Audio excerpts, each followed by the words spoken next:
Убавата музичка номера на самиот почеток. Добро го започнавме вторичното издание на Долго топло лето на Алфа и веќе на самата најава ја споминавме темата за Алфа ординација за денеска. Одвојуваме време да зборуваме токму за ургентните состојби во лето, кои што за жал ги има.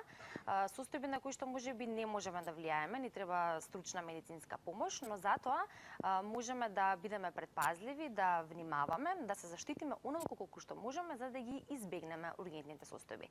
И ние ќе се обидеме денеска едукативно да влијаеме во тој поглед и да ве информираме за работи кои што можеби треба да ги знаете во текот на летниот период, особено во вакви летни денови кога температурите се навистина високи, каде што треба да се внимава на топлотен удар, на сончаница, на убоди од инсекти и на други слични работи на кои што можеме да не идеме во текот на летото. На почеток ќе го најавам од соговорник со кој што денеска ќе разговараме на оваа тема и според нашиот концепт имаме повеќе точки кои што ќе ги обработиме, вклучувајќи ги тука и вашите прашања на телефонските броеви кои што се во овој момент отворени 2600 373 3253 703 за вашите прашања во однос на оваа тема. А на оваа тема денеска зборувам со доктор Драган Манасиевски од Ургентниот центар во клиничката болница Аџи-Бадем Систина. Добар ден, доктор Драган, и добро дојдовте во Алфа ординација во Долго топло лето на Алфа. Добар ден, да се заблагодарам на поканата и да ги поздравам гледачите на Алфа телевизија. Се надевам дека ќе имаме интересни 40 на минути. Да, исто така верувам и јас во тоа и дека и ви гледачите можеби ќе сакаат да се вклучат со некои прашање. Вие имате навистина одговорна работа и ви благодарам што вие во овие летни денови сепак дојдовте во текот на работен ден, но тоа е за да ги објасниме ургентните состојби за кои што денеска зборуваме. На почеток, како воведно прашање, би ги споменале ургентните патологии кои што ги покрива Ургентниот центар на клиничката болница Аџи-Бадем Систина, како и целосното функционирање во Ургентниот центар. Добро, вака клиничка болница Аџи-Бадем Систина, ургентниот центар е поделен на два дела. Едниот е педијатриски ургентен центар и вториот е за над 16 години ургентен центар, пациенти. Таму работам јас во тој дел. Педијатрите го покриват педијатрискиот ургентен центар и самиот ургентен центар е составен од два дела. Тоа се сала за реанимација, каде што се третираат ургентните состојби, животно загрозувачки, и еден дел, тоа е дневна болница, каде што не толку ургентните состојби ги примаме, каде што има лежечки кревети, ги правиме сите испитувања, за да би ја добире што побрзо диагнозата и доколку не се работи за нека ургентна состојба, ако сме во можност, со соодветна терапија од наша страна дадена или во консултација со специјалисти ги третираме тие пациенти во дневна болница, во колку имаат потреба од специјалистички интервенции, та е хируршки оддел со операции или пак интернисти, кардиолози, пулмолози и останатите се трансферираат во останатите делови во болницата. Тоа е начинот на функционирање. На самиот влез е салата за реанимација, опремена целосно за кардиопулмонална ресусцитација, каде што, бидејќи болницата работи по едни стандарди, JCI стандарди, тоа се стандарди на поголем број на болници во дел од Европа, Азија, Америка. Во моментот кога ќе дојде супер ургентен случај, животно загрозувачки, каде што нема витални знаци, значи тој не диша, нема пулс, не е свесен, тој пациент директно се внесува или ако е донесен со амбулантно возило со количка во сала за реанимација, или ние го вадиме од возило, го ставаме на соодветна количка, го внесуваме во реанимационата сала, се активира еден код, се вика СИН код, каде што покрај јас со мојава екипа, каде што ја почнуваме постапката за реанимација, доаѓаат и анестезиолог со анестезиолошка сестра техничар и кардиолог со сестра техничар. Така да се работи тимски, системски, таа постапка води како што треба. Така е, да. Оно што нели го правите вие, бара навистина трпение и смиреност во тој момент, бидејќи самиот живот кој што е загрозен во моментот на одредениот пациент зависи од вашиот третман и од вашето третирање, не само од вас, но поголемиот дел, да, факторот доктор. Да. доста интересна тематика, iscrpувачка, меѓутоа интересна и секоја успешна реанимација престварно огромно задоволство. Задоволство, да. И потик за понатамошна работа. Секој спасен живот кој што можел да отиде за минути, станува збор, Да. а е вратен во живот во моменти после ќе се проследен из болницата, е стварно големо задоволство. Без разлика помлад, постар пациент. Така е. Зборуваме за најчестите ургентни состојби со кои што се соочувате во текот на летниот период. Сигурно во годината се соочувате со така поголем број ургентни состојби, но во лето има ургентни состојби кои што се чести со оглед на тоа што летата кај нас се нависина се карактеризираат со високи температури, како што е впрочем и ова лето. И покрај препораките и советите од докторите, вашите колеги кои што доаѓаат кај нас и ова лето апелиравме и се уште апелираме за заштита и во текот на летото, што е она што треба да се прави.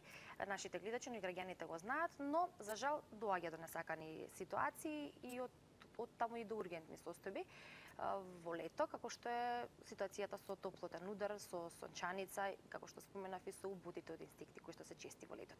Ќе ги обработиме овие неколку состојби посебно, започнувајќи со топлотниот удар. Кои се симптомите, како пациентите да ги разпознаат симптомите и кога најбрзо да се јават на доктор. Така, да. Ова се состојби карактеристични за лето, сончаница и топлотен удар и каснување на инсекти, зашто тогаш видеат, тоа може да се случи нели јесен и пролет. Сончаницата таа што се истакнува во овој период. Значи, таа е состојба која што настанува како резултат на директно дејство на сончеви зраци и нивна топлина врз главата и потилниот дел.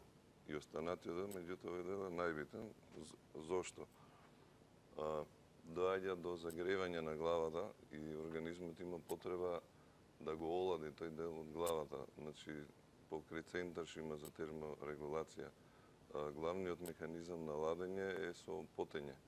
Значи, циркулира поголема количина на крв во кожа, дел од таа течна се лачи преку потење и на тој начин се лади крвта и таа оладена крв оди во делот кој што се прегрева. Во овој случај станува збор за глава, значи мозокот.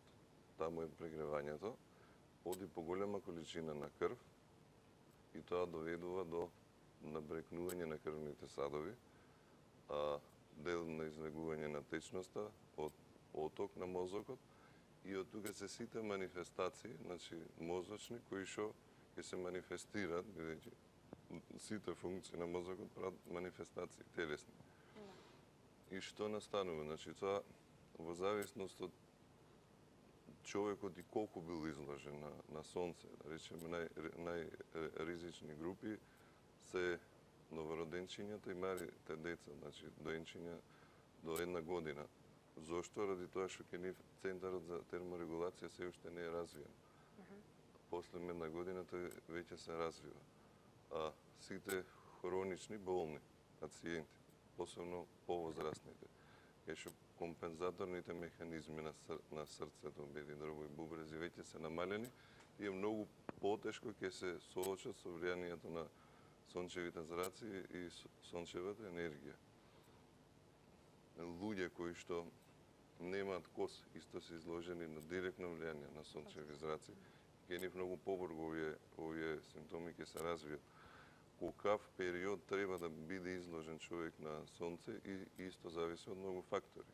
Да речеме, многу ретко се случува кај луѓе кои што се бањат на езери и мориња, за разлика од луѓе кои што живеат во град и да речеме се шетат и се изложени на сонце. Зошто? Ради тоа што водата го прави тоа, потта што го прави цело време ја лади главата. Значи нема можност да дојде до прегрејување. Уште помалку кај луѓе со коса. Ради тоа што самата коса е еден вид изолатор, таа цело време е мокра и се намалува дејството на зраците врз мозокот.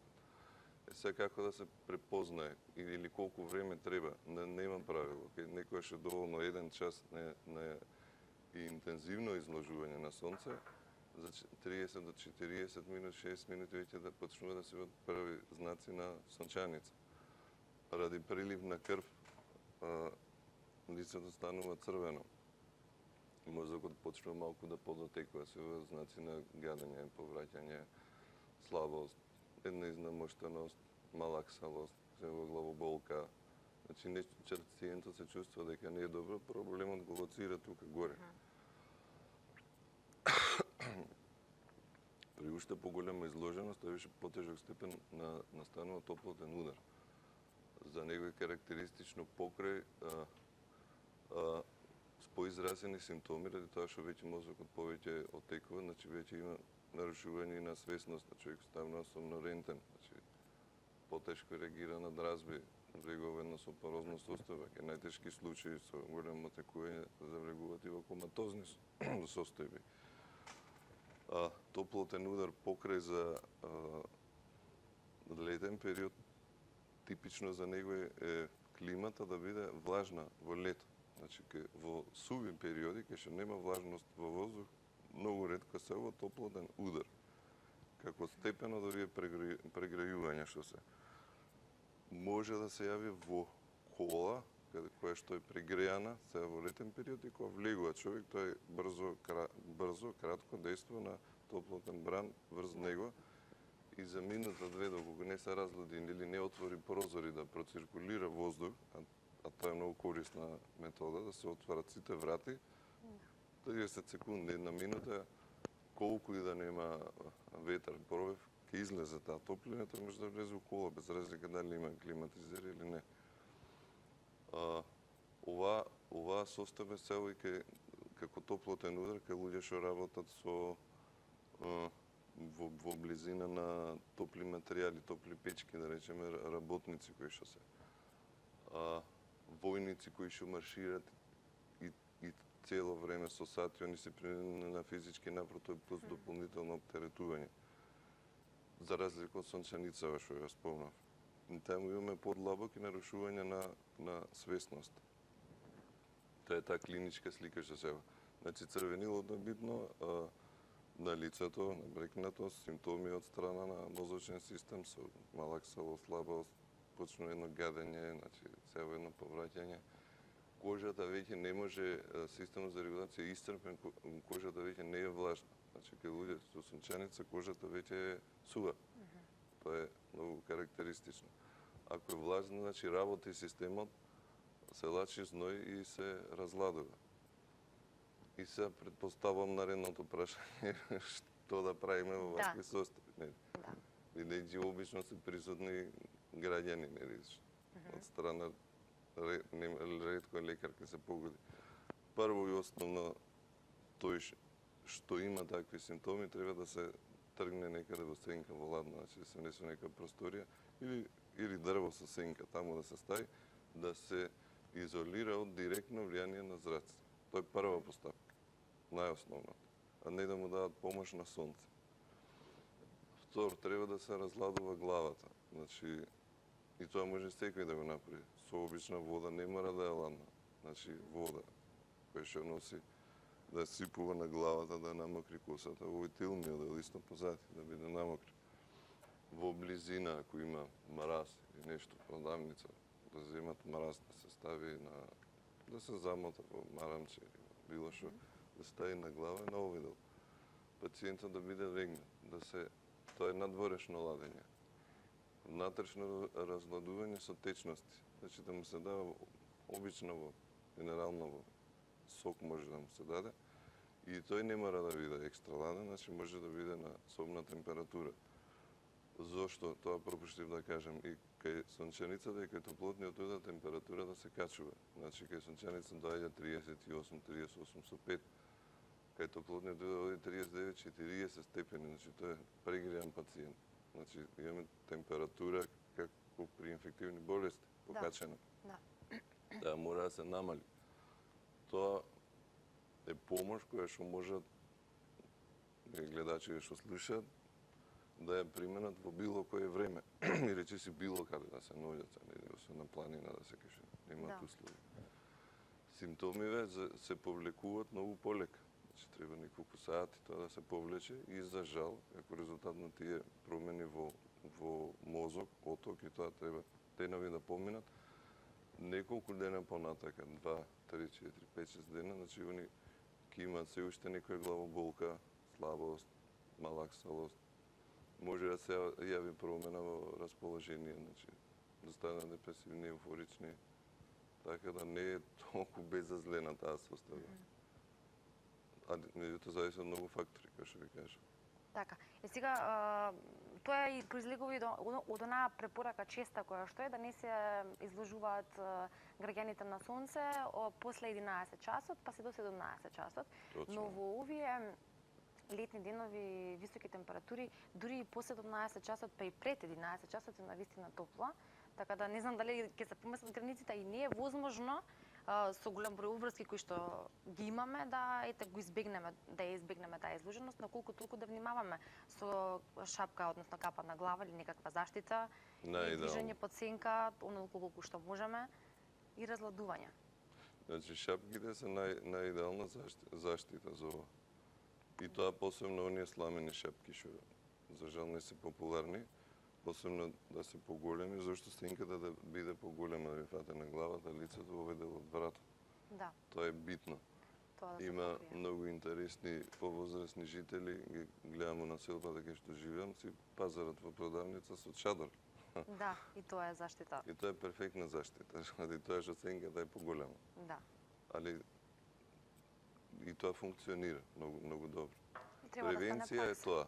Да. Тоа. Или разладување со вода. Значи на овој дел на косата, мокрење. Тоа е многу битна превенција што може да ја превземат луѓето.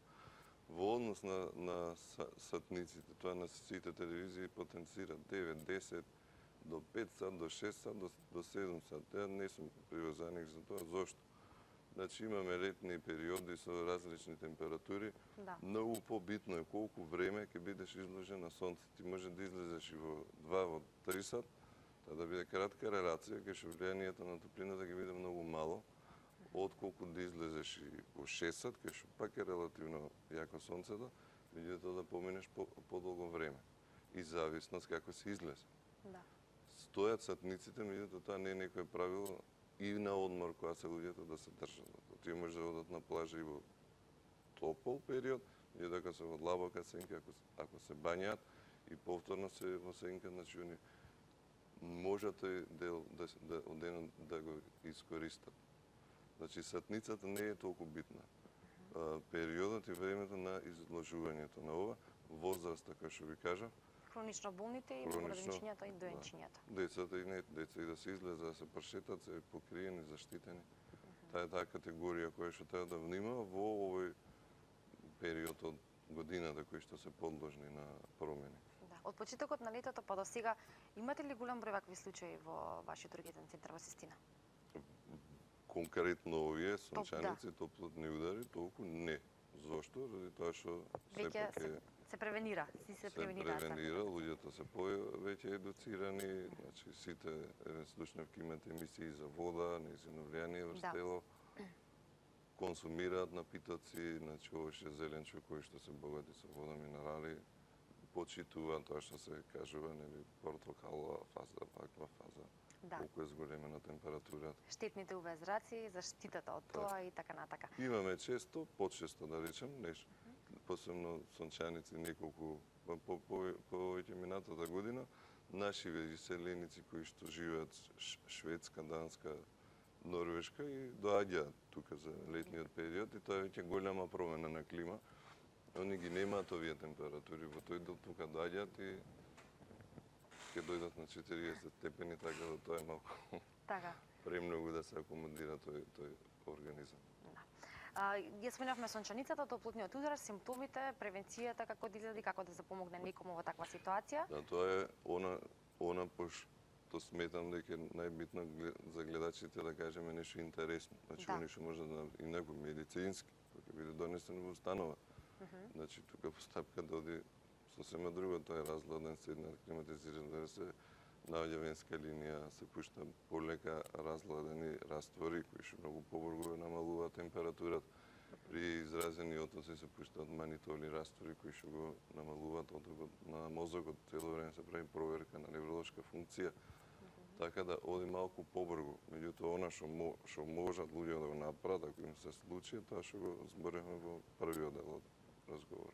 И сега доколку при таквата помош, дали со тој што сме или некој од страна во таа ситуација или самите себе си колку што ќе можеме да си помогнеме, дали и кога треба да заминеме тогаш во ургентен центар? Не, тоа е интересно прашање. Значи, ургентни состојби се врзани со многу кратко време за да се реагира, меѓутоа одредена состојба може да не биде ургентна, да трае сат, два, три и во момент да стане ургентна. Во моментот кога ќе бидат нарушени витални знаци, тоа значи дека ќе има отежнато дишење. Значи, пад на притисок, конфузност, веќе немаме доволна циркулација во мозок, да почнува да губи свест, а не коматозен пациент, значи плитко дише, има забрзано дишење. Таа е таа состојба која што треба да се оди во ургентен центар или во најблиска здравствена установа. Или да го убава транспорт од луѓето со нивно возило или ако се можно да викнат брза помош која што во зависност каде се лоцирани би дошле би ги земале би ги однеле во најблиската здравствена установа. Попуштање на срце, на бели дробови, тие се витални капацитети со мозок, каде што треба да се однесе во здравствена установа и да се остави дома во домашни услови пациентот. И тука на временото реагирање игра главна улога за понатамошниот третман. Да. Мал процент завршуваат летално, посебно топлотните удари. Значи, од тоа што имам читам во литературата, околу 1 до 3%. Меѓутоа, штета е што нешто што може да се превенира. Да се остави така. Да. Одговоривме значи за сонченицата и топлотниот удар, ги споменавме убодите од инсекти, чести се во текот на летниот период, на дел од нив поменуваат брзо, без некој одреден третман, првенствено дома кој што можеме да си го направиме. Но дел од нив може да им се случат компликации или пак на оние инсекти на кои што одредени пациенти се алергични, особено децата. И сега што во тој случај или кои се најчести? Да, тоа го имаме. Значи, во зголемена фреквенција, од пролет лето, пошто инсектите тоа швираат. И кај нас се тие најкарактеристични пчели, оси и стршлените се така по категорија кај што имаме побурни реакции. А крлежите? Крлежите се чести, меѓутоа тие не спаѓаат во ургентни состојби и тие доаѓаат во ургентен центар. Инфекција нешто ако. Посебно за време на дежурства, зашто тоа ще намален бројот на лекарите.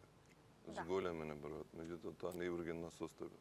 Се вади крлежот, па после се инфективно се прави проверка за болести кои дали е инфективен крлежот или не, сиромски проверки. Инаку ги има и се зголемени.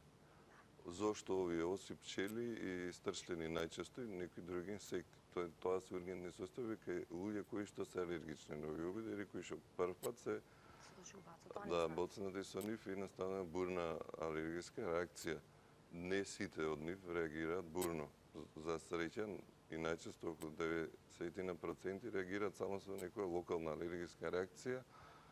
Тоа е болка на место на убот, црвенило, оток, да речеме ако е каснат надлактица, може да тече делот од надлактицата или раката доле нога. Тие симптоми се видат постепено во тек на неколку сати. Луѓе алергични, значи предиспонирани или претходно каснувани со минимални реакции, може да направат бурна реакција, она што спаѓа во домен на ургентни состојби се анафилактички состојби, анафилактичен шок. Тоа се многу бурни алергиски реакции, влегува алерген во тело, значи телото реагира на тој начин што запаѓа во шокова состојба, она што е опасноста, значи и како се препознават покрај промени што има на тело, значи затајува респираторната функција. Настанува оток на дел од ларингсот, глотисот, епиглотис, тоа е многу мал. И на Да, за многу кратко време ќе се прекине дотурот на воздух и тие се исплашени, значи чувствуваат дека е нешто лошо блиску. Дишат така забрзано, уште повеќе паничат, уште побрзо дишат, се влошува состојбата, се вовлекување голумите као резултат на слаб влез на кислород, веќе се менува и боја на кожата, чнуваци анотични настануваат. Исто како резултат на алергиска реакција има промени во мозок, има нарушување на свесност и тука некојаш минути се во прашање како да се реагира. надвор луѓево во тој тип на случај не може да им помогнат, по проста причина што мора да се однесе во установа да прима лекови или некој што е пациент да се интубира, трахеостоми се прават во зависност од ситуацијата. Во Соединените Американски држави, значи Британија, Австралија, за само помош имаат адреналински пенкела, се викаат епипен, кај што луѓе кои што се алергични докажани на овие убоди, се реагираат со анафилактички реакции, се што знам планинари или активисти кои што сакаат да одат во природа. И се повеќе изложени на тоа? Да, тие си ги носат тие пенкела во нив, таму има адреналин, значи тој прв лек што се дава, дозата 1 милиграм и буквално они се едуцирани како да се боцнат во надколеница. Значи, го касно знае дека таа реакција или почна веќе, он самиот си дава само помош. Тоа го имаат и кај нас некои фирми, дел од странски делегации за Америчка амбасада, значи, они го имаат тоа едуцирани, се спроведуваат вежби. Тоа е тоа што е битно и што би требало кај нас да се поразвие во нашиот здравствен систем.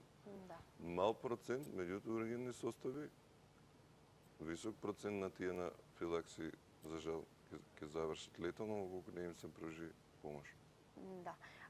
Кај овие случаи каква би била превенцијата? Само бегање од инсектите? Бегање, нема контакт. Значи, кај што работе во една служба, има човек алергичен на пчели, одгледува пчели.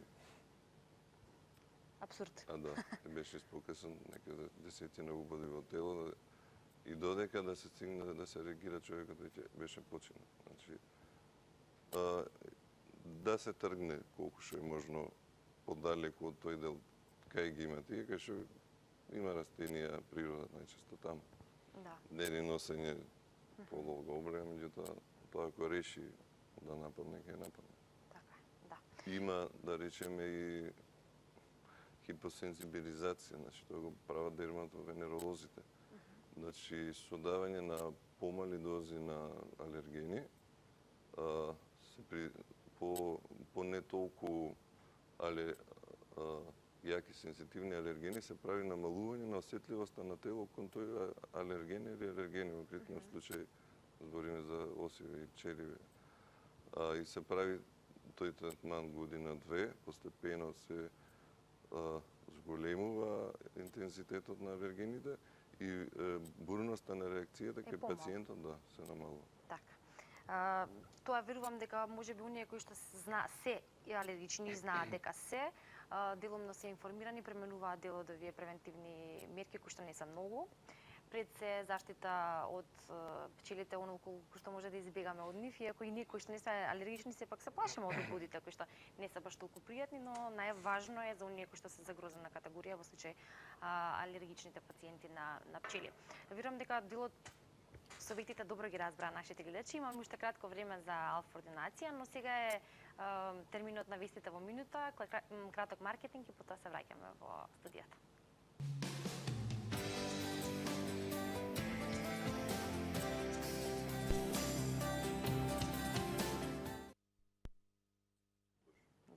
Продолжуваме со алфа ординација. Денешната тема е ургентни состојби во лето. На оваа тема зборувам со доктор Драган Манасиевски од ургентниот центар на клиничката болница Аџи-Баден Систина. Во првиот дел од емисијата, за некои што подоцна се вклучи, обработивме дел од ургентните состојби кои што се случуваат во лето, притоа ги кажавме симптомите по кои ќе се распознаат топлотниот удар, сончаницата, ободите од инсекти. Тоа неизбежни се симптомите да ги видите и препознаете, особено за оние кои што се алергични, но и како да превенираме и кога е време да се упатиме во ургентниот центар. И сега во овој дел, односно краткото време што ни остана до крајот, ќе обработиме уште неколку состојби, исто чести во лето. Кога заминуваме на одмор на море или на езеро, си влегуваме мирно во морето и во езерото, но има голем број случаи на особено помлади личности кои во текот на летото заминуваат на некои од базините во Скопје или во останатите градови 세едно. И најчесто при таквото уживање на базен се чести скоковите во вода, кои што за жал некогаш може да бидат и лоши во однос на таа здравствена состојба кога се повредите во прашање.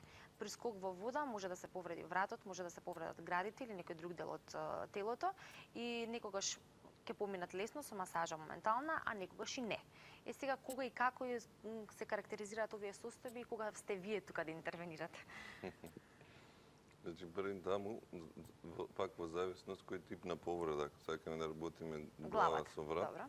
прва помош би пружиле луѓето што се на базен, но нас предпоставам спасувачи, што имаат сигурно се едуцирани или од брза помош Црвен крст, за да укажат прва помош. Што е битно тоа? Да се имобилизира вратот.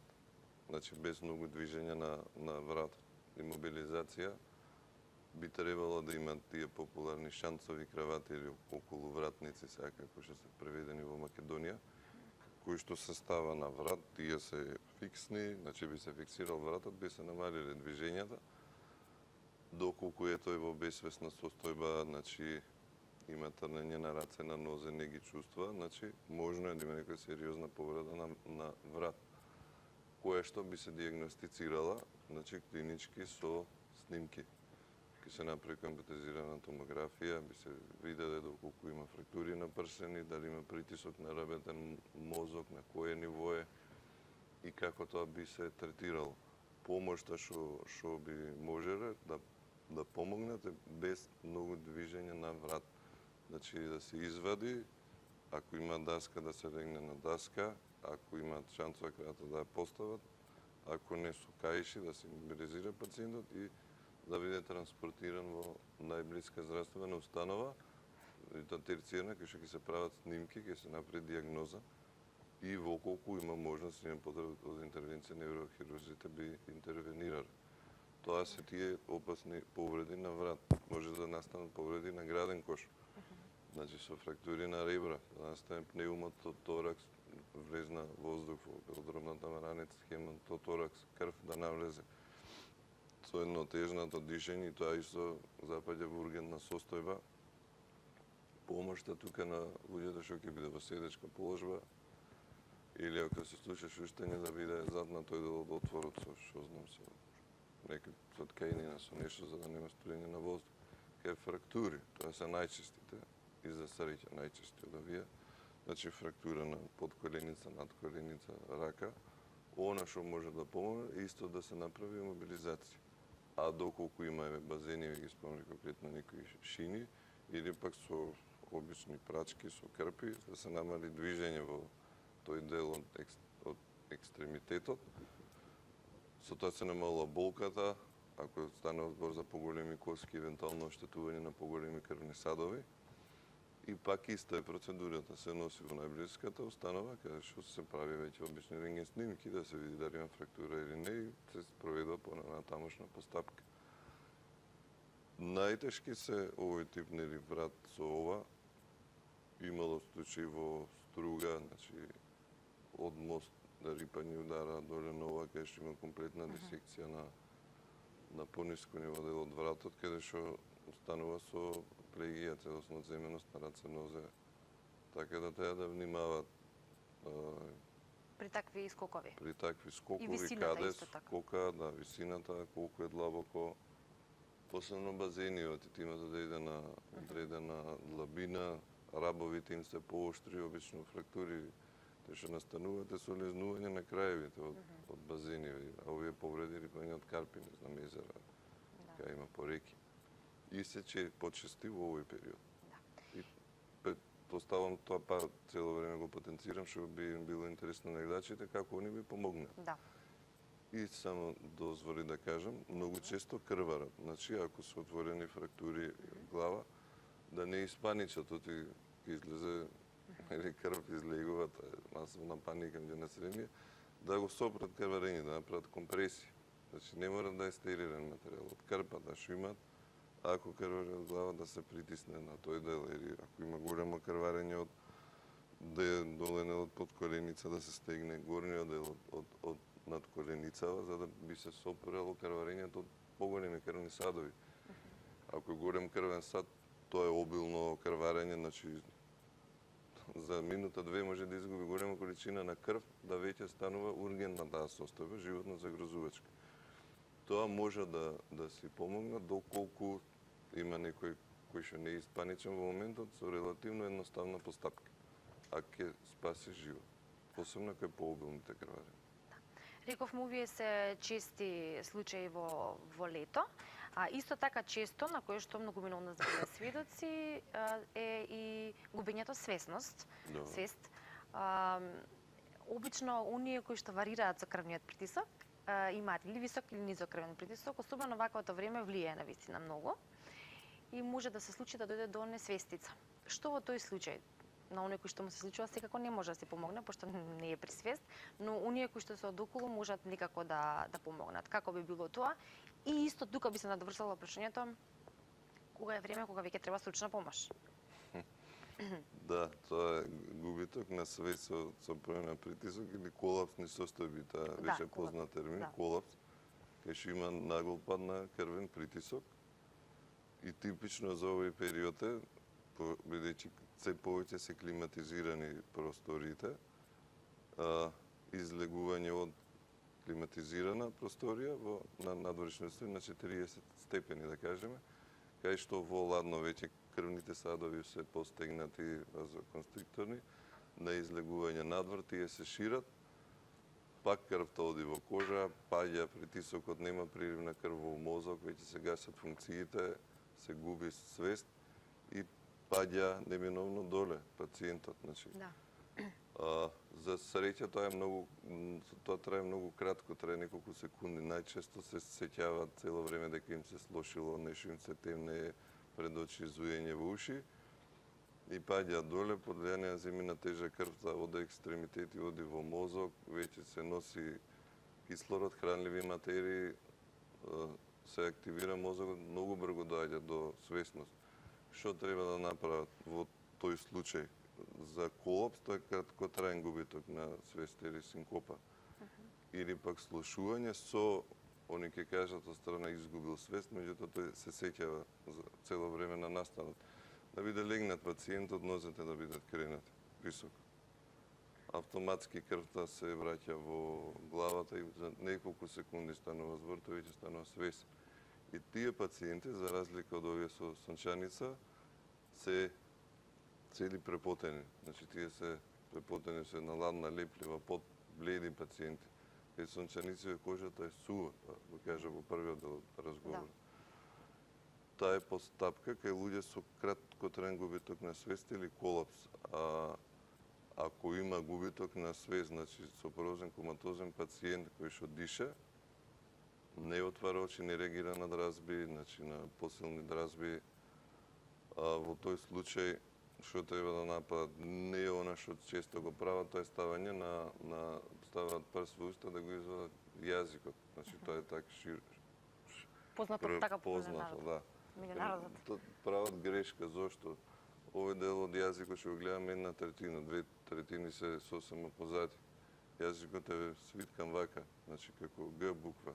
Тој дел позади што е, значи имаме дишен пат тука позади, нели хранопровод. Со самото бутање на јазикот уште повеќе го набутуваат позади и они прават плюс обструкција на дишен пат и во суштина му влошуваат состојбата. Можат ова да го направат, да ја кренат вилицата нагоре, главата да зафалат назад. Автоматски со тоа коренот на јазикот се одлепува и веќе се добива еден добар дишен пат. Кај повозрасни пациенти се почесто сега протези носат чиста проверка да видат дали делот протезата е искочен, оти може да отиде надолу да го обструира дишниот пат.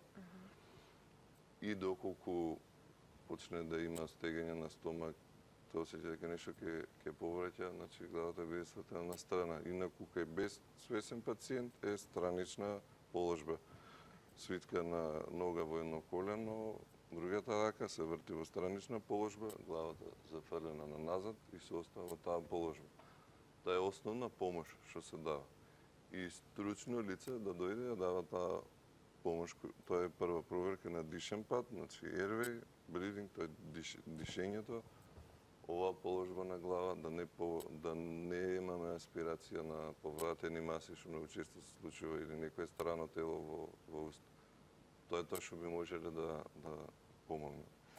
или ако има напади епилептични, Да, и да ги тоа споменеме тука и таа така, категорија на често се луѓе. случува, исто и тоа е широко проширено, дека треба да стават прст в уста, да се извади јазик надвор. Зошто не? Првин, кај класичен епилептичен напад, например, кај нас ургентен центар доаѓат во статус епилептикус, тоа е состојба каде што пациенти со епилепсија имаат неколку напади поред. Еден напад, многу мала пауза, па напад, тоа се истоштени, станоштување на мозок, многу ургентни состојби. Да. Исто става, нели, прст во уста, јазик да се извади надвор. Не, зашто има тресење, има и грчеви на вилицата, може прстот да го изгриза цел. Второ, и таа крв од прстот исто ќе биде најверојатно аспирирана. Вртање на страна, на некој место не е тврдо со ивици, кај што се тресе може да се повреди, оставање во таа бочна положба да помине нападот. И нели да се викне медицинска екипа да се укаже стручна помош. Мислам дека во овие повеќе од 50 на минути обработивме ургентни состојби во лето, но и генерално состојби во кои што можат за жал често да се најдат пациентите, совети неопходни за тоа како да си помогнеме или како да помогнеме некому и оно што е најважно, кога е вистинскиот момент да заминеме во ургентен центар. Верувам дека ќе ги има помалку во текот на останатиот период од летото, дека ќе имате помалку работа, а оние кои што за жал ќе дојдат кај вас, сепак одговорноста и вештината ваша е тука за нивна помош, а она што е наше е да ги информираме и едуцираме како што тоа го направивме денес, благодарение на вашето гостување. Ви благодарам што добивте време, бевте заедно со мене во Алфа Ординација и со нашите гледачи кои што верувам не следеа и запаметија голем дел од овие работи. Така се надевам дека беше интересен разговорот и нешто од ова ќе остане кај граѓаните за да го аплицираат некојаш. Така, ќе се видиме во следна прилика со нова тема секако од вашата област, а во продолжение ние имаме повеќе теми за разговор во нашето долго топло лето. Останете со нас за да ги слушнете и останатите разговори. Да се освежиме малку со музика.